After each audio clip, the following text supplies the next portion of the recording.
Good evening, everyone. Thanks for being here. Police forces across the GTA have now launched their holiday ride campaign. Let's go live now to CP24's Tracy Tong at one of many ride checks across the region. Tracy.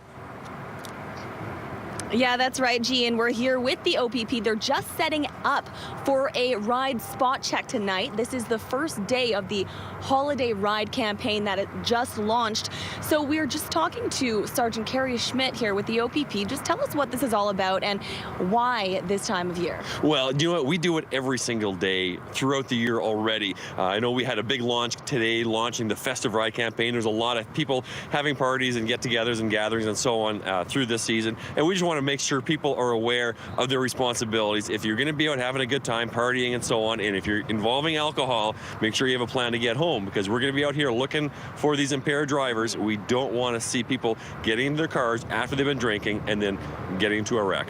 Now, the message is the same every year, but it seems like every year there are those who just don't seem to get that message. Just paint us a picture of the reality when it comes to impaired driving out on the roads and highways today. Absolutely. It's a huge problem. We see it all the time. Our charges are actually higher this year than they were the same period last year. Over 7,000 charges already in the province for impaired driving. Again, 35 people have lost their lives because of it. Every single one of these fatalities is preventable. We should not be having people losing their lives because of impaired drivers.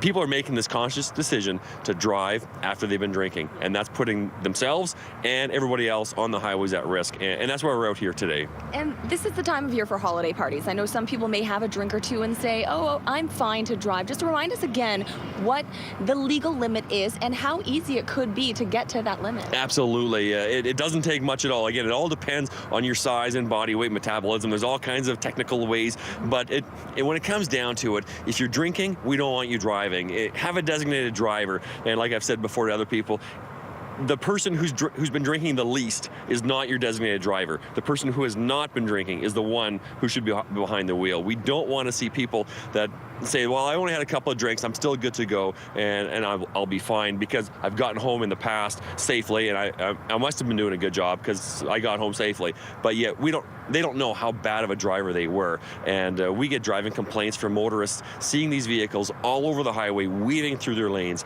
and calling 911, and we're getting these vehicles stopped, and the drivers are completely oblivious to the fact that they're causing a problem on the highway. Okay, thank you so much for that, Sergeant Carrie Schmidt with the OPP. I'll send it back to you guys for now. All right, that's Tracy Tong reporting. Thanks, Tracy.